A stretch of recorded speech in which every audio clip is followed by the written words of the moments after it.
दोस्तों आज की इस इंपॉर्टेंट टॉपिक में हम बात करेंगे यूपीएससी के लिए सबसे इंपॉर्टेंट गुप्त वंश के बारे में। ठीक है, देखो ये जो मतलब टॉपिक है ना, गुप्त वंश यूपीएससी के लिए कहीं ना कहीं बहुत इंपॉर्टेंट है।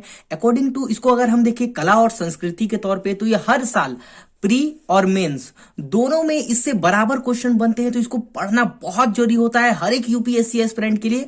बेसिकली ये जो है पूरा गुप्त वंश का मैंने पूरा नोट्स बनाया है, देख लीजिए, बहुत अच्छा। ये इंपॉर्टेंट जो बुक जो भी किताबें हैं तो उनका ये नोट्स बनाया है ताकि एक अच्छे वे में आपको जल्दी से समझा पाऊं। ठीक है, तो वीडियो में जो है आपके लिए बहुत हेल्प करते हैं, तो वीडियो पसंद आती है तो लाइक कीजिए, शेयर कीजिए ना, सब्सक्राइब करके बेल आइकन को जरूर प्रेस कीजिए।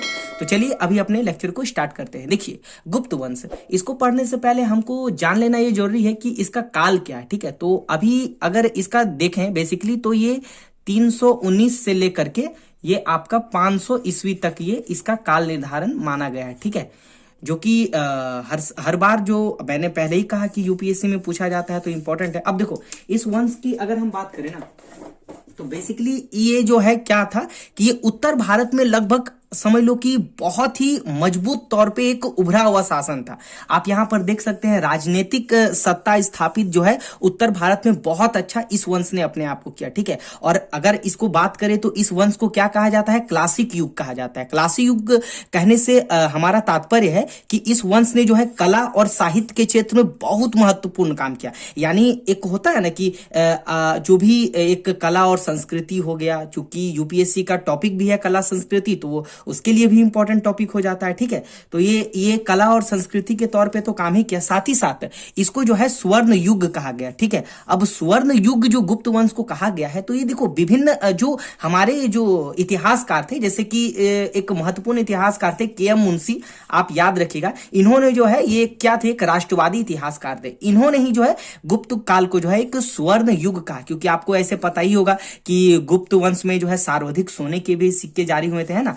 तो बहुत इंपॉर्टेंट टॉपिक इसमें जो है बातों को रखा गया। ठीक है, उसी के साथ आप एक और जो है मतलब कि इतिहासकार थे जिसका नाम था पेरिक्लिन। ठीक है, उसने क्या कहा है, पेरिक्लिन युग मतलब आप समझ लो कि एक वार्नेट द्वारा, एक बहुत अच्छे इतिहासकार थे वार्नेट। ठीक है, इसने क्या कहा है, इसको पेरिक्लिन युग के नाम से इसको कहा गया। तो पहले वंश को तो वो बेसिकली हमें यही जानना होता है ना कि किसने क्या कहा है ना। तो वार्नेट ने क्या कहा है, पेरिक्लिन कहा है। उसके बाद देखो गुप्त वकाटक युग, ये इंपॉर्टेंट है, इसको याद रखना है। गुप्त वकाटक का युग किसने कहा था, तो ये अल्तेकर और मजूमदार जो एक अच्छे इतिहासकार थे उसने कहा था। अच्छा, गुप्त वकाटक युग इसको क्यों कहा जाता है गुप्त वंश को, कारण ये है ना, क्योंकि देखो गुप्त जो शासक थे, गुप्त शासक और वकाटक जो शासक थे, एक दूसरे के सगी संबंधी हो चुके थे। कहने का मतलब है कि दोनों एक दूसरे के समकालीन थे। अब इसका पता हमको इससे चलता है ना कि जो चंद्रगुप्त जो द्वितीय था ना, जो चंद्रगुप्त द्वितीय था, वो क्या किया था कि जो उसकी बेटी थी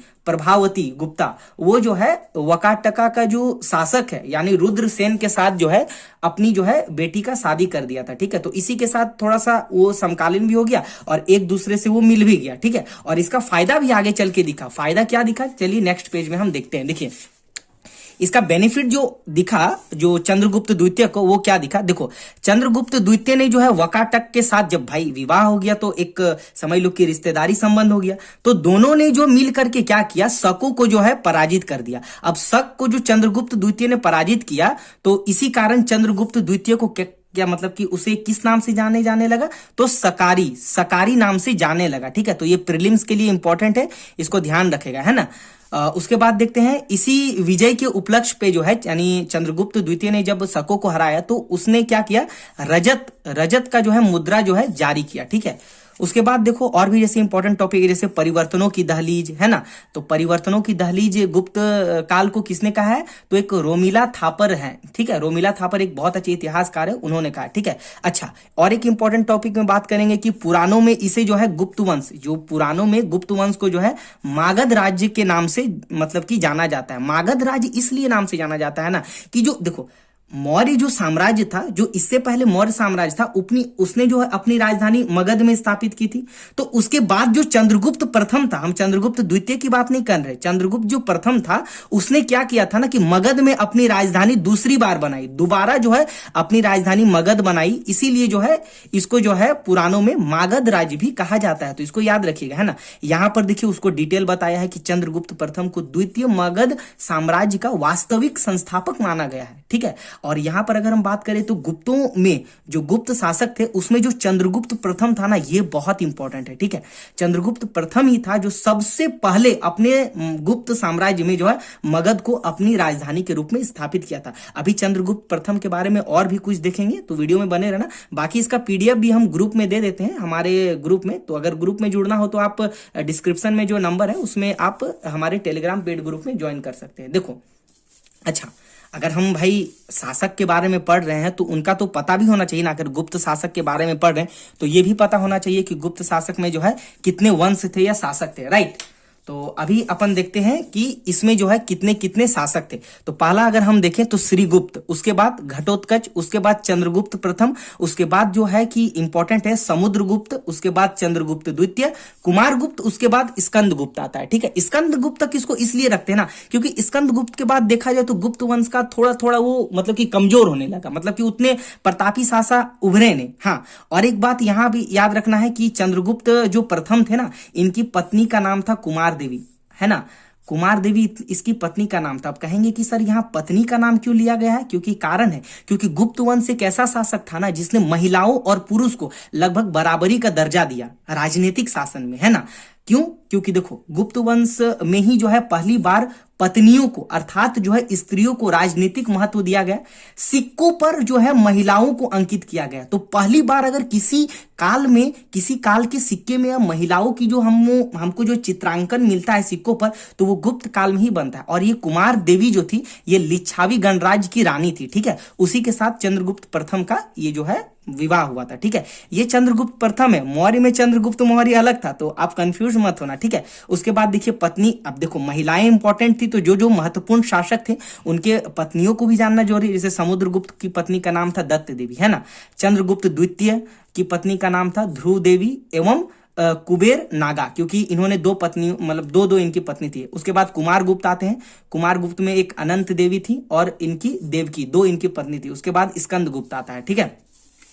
चलिए अब आगे बढ़ते हैं यहाँ पे, ठीक है। थोड़ा सा इसके रिलेशनशिप को भी देख लेते हैं, जानना जरूरी। जैसे चंद्रगुप्त प्रथम थे, इनके पुत्र का नाम था समुद्रगुप्त, जिसे भारत का नेपोलियन भी कहा जाता है, बहुत इंपॉर्टेंट था, ये बहुत शक्तिशाली शासक था, ठीक है। अब समुद्रगुप्त के पुत्र का नाम था चंद्रगुप्त द्वितीय, याद रखना, और रामगुप्त। और चूंकि इसमें रामगुप्त प्रतापी शासक था, तो इनके दो पुत्र का नाम था, इनके पुत्र का नाम था कुमारगुप्त, ठीक है। और ये कुमारगुप्त ही था जो मतलब कि नालंदा विश्वविद्यालय की स्थापना में बहुत महत्वपूर्ण योगदान निभाया था। और कुमारगुप्त की फिर इनके बेटे का नाम था, एक का नाम था आपका पूर्वगुप्त और एक का नाम था स्कंदगुप्त, ठीक है। तो इतना आपको याद रखना है। तो ये पेज खत्म हुआ। उसके बाद दूसरे इंपॉर्टेंट टॉपिक में आते। अरे हाँ, एक इंपॉर्टेंट तो यहां आपको बताना भूल ही गया कि आप कभी भी किसी भी टॉपिक को पढ़ो ना, तो कोशिश करो उसका आप एम्पायर का थोड़ा मैप बना लो। जैसे कि देखो ये गुप्त साम्राज्य का इधर आपका अफगानिस्तान से लेकर के इधर म्यांमार तक, यहाँ आपका कावेरी और गोदावरी जो नदी है उसके आप डेल्टाई क्षेत्र पर देखो पूरा ये फैला था गुप्त साम्राज्य। तो कभी भी इसका मैपिंग थ्रू भी पढ़ा करो, ठीक है। अच्छा ठीक है, अब गुप्त वंश की वंशावली को भी जानना जरूरी है। तो इसकी वंशावली के जो अभिलेख है जिससे हमको प्राप्त होता है इसकी वंशावली, वो दो अभिलेख से इसकी वंशावली जो है प्राप्त होती है, ठीक है। पहला दो भाग में बांटा गया। पहला है वो प्रभावती गुप्ता का ताम्र पत्र अभिलेख जो कि पूना में है, ठीक है। तो प्रभावती गुप्ता ये आपका हो गया। और ये जो अभिलेख है इससे जो है श्रीगुप्त से प्रारंभ होता है। कहने का अर्थ है कि जो पहला अभिलेख है ना, जो प्रभावती गुप्ता अभिलेख है, उसका जो अगर शासक की बात करें तो यहां से स्टार्ट है, श्रीगुप्त से स्टार्ट है। और ये कहाँ है भाई? तो पूना ताम्रपत्र में है, ठीक है। और श्रीगुप्त से स्टार्ट है। दूसरा अभिलेख का अगर हम बात करें तो ये अभिलेख जो है, यह अभिलेख जो है स्कंदगुप्त का है, ठीक है, जिसका नाम जो है, इस अभिलेख का नाम सुपिया अभिलेख है, ठीक है। और इस अभिलेख की वंशावली घटोत्कच से स्टार्ट है, मतलब कि अगर इस अभिलेख की बात करें सुपिया अभिलेख की, तो ये हमारा कहां से स्टार्ट है, घटोत्कच से स्टार्ट है। पहला वाला जो अभिलेख है ना, वो हमारा श्रीगुप्त से स्टार्ट है ना। तो ये भी जानना बहुत जरूरी होता है। उसके बाद देखो गुप्त वंश के बारे में अगर इसकी जाति की बात करें तो उसमें भी बहुत सारे लोगों ने अपना अपना मत दिया है, तो ये भी जानना जरूरी है, प्रीलिम्स के अकॉर्डिंग इंपॉर्टेंट है। तो गुप्त वंश पहले ही तो ये जान लो कि गुप्त वंश जो है कुषाणों के सामंत थे, ये हमेशा याद रखना इंपॉर्टेंट है ना, प्रीलिम्स में आ सकता है, इंपॉर्टेंट क्वेश्चन है। कुषाण जो वंश थे इनके सामंत थे कौन, गुप्त, ठीक है। अब जाति के आधार पर अलग अलग विद्वान अलग अलग कहते हैं, जैसे ब्राह्मण कुल का जो है इनको कौन कहते हैं, हेमचंद्र चौधरी जो एक इतिहासकार है, और दशरथ ओझा। क्षत्रिय वर्ण का कहते हैं गौरी शंकर ओझा, और मजूमदार सर जो थे इतिहासकार वो। वैश्य कुल का जो है अल्टेकर और आर एस शर्मा, ये वही आर एस शर्मा सर है जिनका आप प्राचीन भारतीय इतिहास पढ़ते हैं यूपीएससी में। और एक रोमिला थापर जो है वैश्य का कहते हैं। अगर शूद्र की बात करें तो केपी जायसवाल है ना ने कहा है कि गुप्त वंश जो है शूद्र की मतलब की जाति से आते थे, ठीक है। और शूद्र के लिए इन्होंने क्या प्रयोग किया है, इंपॉर्टेंट देखिए, कारस्कर शब्द का संबोधित किया है शूद्र को। कारस्कर शब्द याद रखिए, ये निम्न कुल के लिए प्रयोग किया जाता था, ठीक है। तो ये है, ठीक है। तो ये टॉपिक खत्म हुआ। उसके बाद आते हैं यहाँ पे, देखिए बहुत मेहनत करते हैं तो आप लोग थोड़ा सा लाइक सब्सक्राइब एंड शेयर करके बेल आइकन को जरूर प्रेस कीजिए, क्योंकि हमको भी थोड़ा सा अच्छा लगता है, ठीक है। चलिए अब आते हैं श्रीगुप्त के बारे में, ठीक है। अच्छा, श्रीगुप्त के बारे में जान लो, है ना। यह पहले क्या था ना, ये पहले कुषाणों का सामंत हुआ करता था, ठीक है। और सबसे पहले इसी को गुप्त वंश का संस्थापक माना जाता है। देखो, अगर हम किसी भी शासक के बारे में सबसे पहले उसकी जानकारी मिलती है तो ये माना जाता है कि उसी ने इस वंश का स्थापना किया था, ठीक है। लेकिन अगर वास्तविक संस्थापक की बात करें वो तो चंद्रगुप्त प्रथम था, क्योंकि इसने तो पहला ये तो शासक था, ठीक है। ओके, चलो यहां से देखते हैं इसके बारे में। तो यह गुप्त वंश का पहला शासक था। इसने जो है महाराज की उपाधि धारण की थी। ये इंपॉर्टेंट टॉपिक है, याद रखिएगा, ठीक है। अच्छा, और इंपॉर्टेंट टॉपिक में बात करेंगे इसका, तो एक विदेशी इतिहासकार है इत्सिंग करके, ठीक है। अगर इनकी जानकारी के अनुसार बात करें ना तो 7वीं सदी में जो है ये भारत आए थे, है ना। और इसने जो है इत्सिंग, और जो ये इत्सिंग थे, इसी जो श्रीगुप्त के नाम पर पे जो है कुछ चर्चा किया था। और वो क्या चर्चा किया था यहां से हम जानते हैं। देखो, इत्सिंग ने कहा था किसके बारे में, श्रीगुप्त के बारे में। ये इंपॉर्टेंट टॉपिक है। चिलकितो किसको कहा था, श्रीगुप्त को कहा था, क्योंकि यूपीएससी प्रीलिम्स में पूछेगा ऐसे ही क्वेश्चन। तो चिलकितो ने मृग सिखावन जो कि अभी वर्तमान कहाँ है, गया जिला में स्थित है, बिहार में, ठीक है। वहां पर चीनी यात्रियों के लिए मंदिर बनवाया। तो इत्सिंग ने कहा था किसके बारे में, श्रीगुप्त के बारे में। चिलकितो किसके लिए प्रयोग किया, तो श्रीगुप्त के बारे में, ठीक है। तो इतना आप याद रखना इत्सिंग को लेकर के, ठीक है। उसके बाद देखो स्वर्ण मुद्रा, ये देखो स्वर्ण मुद्रा इंपॉर्टेंट है। आप स्वर्ण मुद्रा को थोड़ा आप देखो, ठीक है, क्योंकि देखो अब गुप्त काल में स्वर्ण मुद्रा सर्वाधिक जारी हुई, तो स्वर्ण मुद्रा के बारे में भी हमको जानना है। तो गुप्त वंश से रिलेटेड स्वर्ण मुद्रा को थोड़ा सा देखते हैं, ठीक है। देखो, इसके स्वर्ण मुद्रा को दाम्पत्य मुद्रा भी कहा गया। दाम्पत्य का मतलब होता है पति और पत्नी को जिसमें दर्शाया गया है, ठीक है। दाम्पत्य मुद्रा कहा गया है। पहली बार किसी सिक्के में महिलाओं का चित्रांकन गुप्तों की ही देन है, याद रखना, ठीक है। उसके बाद अगर हम बात करें तो यहां पर पहली बार स्त्री वो थे जो सिक्कों पर छवि के रूप में पाई गई, ठीक है। और वो पहली स्त्री कौन थी जिसका सिक्कों में पहली बार उपयोग किया गया, तो वो थी हमारी कुमार देवी। ये कुमार देवी कौन थी, चंद्रगुप्त प्रथम की पत्नी थी, ठीक है। इसीलिए इसे कुमार देवी प्रकार का मुद्रा भी कहा गया, जो उसके स्वर्ण मुद्रा है, कुमार देवी प्रकार का मुद्रा कहा गया। राजा रानी मुद्रा भी कहा गया, मतलब कि जो ये सिक्का रहता था यहां पर राजा रानी का जो है चित्रांकन होता था, ठीक है। और लिच्छावी मुद्रा भी कहा गया। लिच्छावी मुद्रा कहने से का मतलब है कुमार देवी तो लिच्छावी की थी ना, तो इसीलिए लिच्छावी मुद्रा भी कहा गया, ठीक है। अच्छा, यहां पर एक इंपॉर्टेंट टॉपिक मैंने लिखा है, इसको थोड़ा सा ध्यान दीजिए। देखिए, ऐसा माना गया है ना कि ऐसा कहा जाता है कि चंद्रगुप्त प्रथम जो थे वो अपने जीवन काल में ही जो है अपने पुत्र, मतलब कि समुद्रगुप्त, जो समुद्रगुप्त कौन था, आपका चंद्रगुप्त प्रथम का जो है बेटा था, मैंने पहले भी बताया। समुद्रगुप्त को जो है अपने जीवन काल में ही जो है अपना उत्तराधिकारी बना दिया था, ठीक है। और समुद्रगुप्त को जो है लिच्छावी दोहित्र भी कहा जाता था, समुद्रगुप्त को, याद रखना, है ना। ओके। और यहां से देखो, लेकिन एक जो इतिहासकार थे, इंपॉर्टेंट थे, फादर हैरेस के अनुसार जो है ये कहा गया है कि नहीं, जो समुद्रगुप्त था और उसका जो एक भाई था कांच, दोनों के बीच उत्तराधिकारी को लेकर के झगड़ा हुआ था, मतलब कि थोड़ा सा संघर्ष या युद्ध हुआ था। तो सबका अपना अपना मत है, दोनों इंपॉर्टेंट मत था, मैंने रख दिया, ठीक है। चलिए उसके बाद नेक्स्ट आते हैं चंद्रगुप्त प्रथम, जो कि बहुत इंपॉर्टेंट है आप सभी के लिए। चंद्रगुप्त प्रथम, ठीक है।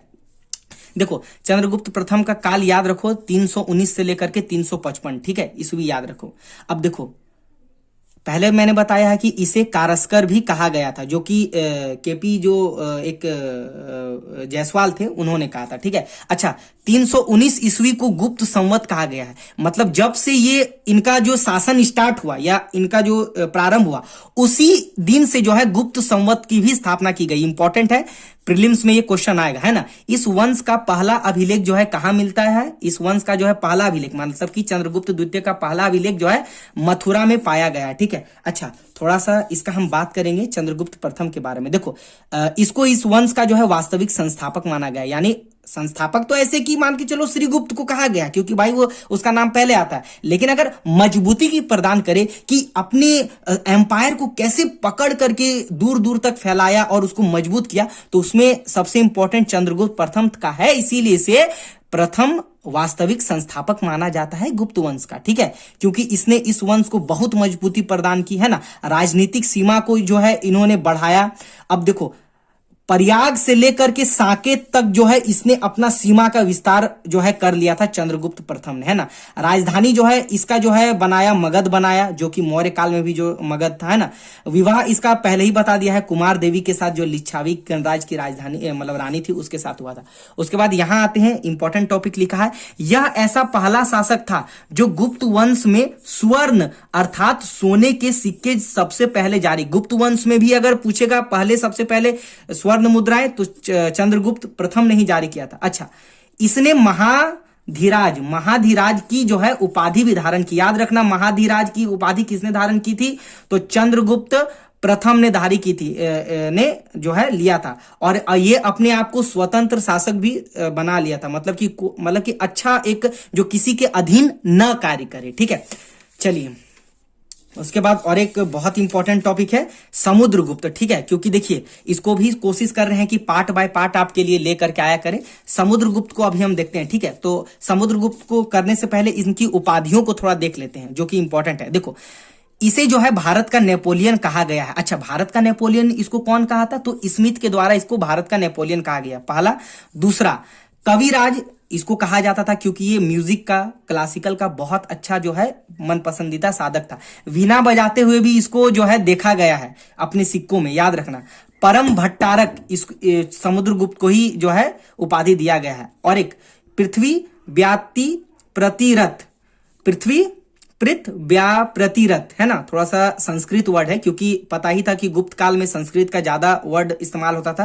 तो पृथ व्याप्रतिरथ जो है, जो इसका अर्थ होता था कि पृथ्वी पर जिसका कोई भी शत्रु ना हो। अब देखो, कोई भी शत्रु ना हो, इसका मतलब है कि इसका शासन जो है बहुत मजबूत हुआ करता था, तभी ना इसका कोई भी शत्रु नहीं था। तो इसीलिए इसको जो है पृथ्व्या प्रतिरथ कहा जाता था, ठीक है। राजनीतिक उपलब्धियां जो है इनका मजबूत था। 5वां नंबर में धर्म प्राचीर बद्ध भी, अर्थात धरनी बद्ध भी इसको कहा जाता था। 6ठा नंबर में लिच्छावी विद्रोहित्र, है ना, लिच्छावी विद्रोहित्र, जो कि लिच्छावी की ये राजा की जो रानी थी उसका बेटा था, ठीक है। अब चलो इसका इतिहास, इनके इतिहास के आधार थोड़ा सा जान लेते हैं, ठीक है। ओके, तो अगर इसका इतिहास का आधार को हम जाने, तो यहां पर आप देखिए 2 चीज मिलता है, एक एरन अभिलेख मिलता है और एक प्रयाग प्रशस्ति अभिलेख मिलता है, जो जिसमें इंपॉर्टेंट सबसे मतलब बहुत इंपॉर्टेंट आपका प्रयाग प्रशस्ति अभिलेख। इसमें तो सती प्रथा का कुछ उल्लेख हमको भी मिलता है, याद रखना, लेकिन इसमें बहुत सारा कुछ मिलता है। जैसे इसमें समुद्रगुप्त की आत्मकथा, दर्पण, जीवनी और यहां तक कि समुद्रगुप्त के बारे में बृहत जानकारी जो है इसी से प्राप्त होती है, ठीक है। उसके बाद देखो, इसमें कुल 33 पंक्ति है इस अभिलेख में, ठीक है। वर्तमान में ये प्रयागराज में स्थित है। अच्छा, जान लो, ये इंपॉर्टेंट है। ये जो प्रयाग प्रशस्ति अभिलेख था ना, ये पहले था कौशल में था, ठीक है। कौशल में कहां था? तो अशोक के समय में। अशोक के समय में ये कौशल में था, ठीक है। उसके बाद क्या हुआ ना कि जब मुगल वंश सामने आया, जब मुगल वंश का आया, तो जो अकबर का जो बेटा था जहांगीर, ये क्या किया था ना कि इलाहाबाद इसको ले आया था, यानी कौशाम्बी से इसको कहां ले आया, इलाहाबाद ले आया था और इसको विस्थापित कर दिया। इसी कारण ये याद रखना इंपॉर्टेंट है कि प्रयाग प्रशस्ति ही एक ऐसा अभिलेख है जिसमें हमको जो है 3 राजवंश का जो है के बारे में जानकारी मिलता है। पहला मौर्य, क्योंकि भाई अशोक में इसको जो है प्रयाग प्रशस्ति के लिए इसको बनवाया था। एक मौर्य हो गया, एक गुप्त हो गया और एक मुगल हो गया। तीनों के बारे में जो है प्रयाग प्रशस्ति से जानकारी मिलती है, ठीक है। अच्छा, एक बात याद रखना यहां से भी कि यह अभिलेख जो है, मतलब जो प्रयाग प्रशस्ति अभिलेख है, ये जो है महादंड नायक कौन था? तिलक भट्ट था। ये तिलक भट्ट कौन था भाई? तिलक भट्ट का जो औहदा था ये महादंड नायक का था। और ये किसके दरबार में था? ये समुद्रगुप्त के ही दरबार में था, ठीक है। और समुद्रगुप्त के जो दरबार में था तो इसी ने जो है प्रयाग प्रशस्ति में समुद्रगुप्त के बारे में लिखवाने का काम किया। कौन था? तो तिलक भट्ट था। अच्छा, उसको लिखा कौन था? प्रयाग जो समुद्रगुप्त के बारे में लिखा कौन था? तो इसको लिखा था हरिसेन ने लिखा था। किसने लिखा था? हरिसेन ने लिखा था। और ये हरिसेन जो था ना, ये समुद्रगुप्त के दरबार में रहता था, ठीक है। समुद्रगुप्त के दरबार में रहता था। और ये जो हरिसेन था ये संस्कृत में जो है इसकी जो है संस्कृत भाषा में ये इसको लिखा था। और हाँ, गुप्त वंश में आप याद रखना ना कि बहुत सारे ऐसे जो गुप्त वंश के मंत्री या जो कवि थे उसको एक से अधिक औहदा यानी पद भी दिया जाता था। इस वंश के बारे में ये खासियत थी। जो प्रयाग प्रशस्ति का जो लिपि था वो ब्राह्मी था, शैली चंपू था। अच्छा, चंपू का मतलब होता है गद और पद दोनों में लिखना, ठीक है। तो ये बात आप याद रखना। आप हरिसेन याद रखना ना कि इंपॉर्टेंट है, ये उसका राजकवि था, ठीक है। तो चलिए आज का अंतिम ये देखते हैं, क्योंकि इसको और एक पार्ट में कोशिश करेंगे लाने का, ठीक है। अच्छा, समुद्रगुप्त के विजय के बारे में आप जानिए थोड़ा सा। इसका जो है 5 मुख्य विजय है, ठीक है। पहला है आर्यवर्त का प्रथम विजय, आर्यवर्त का द्वितीय विजय, दक्षिणापथ का विजय बहुत इंपॉर्टेंट है, दक्षिण तक कावेरी नदी के डेल्टा तक पहुंचा दिया था। आठवीं राज्य विजय, विदेशी राज्यों के प्रति विजय, ठीक है। आर्यवर्त का विजय जो है 13वीं और 14वीं पंक्ति में हमको जो मिलता है, जो 33 पंक्ति है ना। आर्यवर्त का दूसरा विजय जो हमको 21वीं पंक्ति में मिलता है, ठीक है। अच्छा, प्रथम विजय में अपना जो है 3 राज्य को जो है विजय कर लिया था। दूसरा आर्यवर्त विजय में 9 राज्य कर लिया था। और इसको जो है नाम दिया था प्रसभोच्छरण की नीति। मतलब इसका मतलब होता था कि एक ऐसा राज्य को जीत लेकर उसको पूरा उस पे अपना अधिकार जो है जमा लेता था, पूरा उसका जो भी है वो अधीन अपने कर लेता था। उसके बाद दक्षिणापथ का जो विजय इंपॉर्टेंट है, जिसमें 12 राज्य इसने जीता था, है ना। इसमें ये क्या करता था ना कि इसमें करता था कि जो ग्रहण मोक्षानुग्रह की नीति अपनाता था। अर्थात जो जीत कर जो उसका आर्थिक जो जितना भी चीज है उसको अपने ऊपर ले लेता था, जिससे ज्यादा इनकम होता था उसको अपने अधीन कर लेता था दक्षिणापथ की विजय में। 8वीं राज्य जो था ये आपका था परिचारिकृत नीति था। परिचारिकृत नीति का कहने का मतलब है कि दास बना लेता था, जीत करके वहां के मतलब कि सैनिकों को या वहां के लोगों को दास बना लेता था। तो ये 8वीं विजय याद रखिएगा। विदेशी राज्यों के प्रति इसका जो है एक बहुत अच्छा नीति था। इसने जो है कन्यादानो पानाय की नीति जो है इसने अपनाया। मतलब कि जो कन्या विवाह जो होता था ये विदेशी राज्य के नीति में ये अपनाता था, ठीक है। तो देखिए ये पूरा टॉपिक था, हमारा नोट्स था, ठीक है, जो मैंने आपको बहुत अच्छे से समझाया गुप्त वंश के बारे में।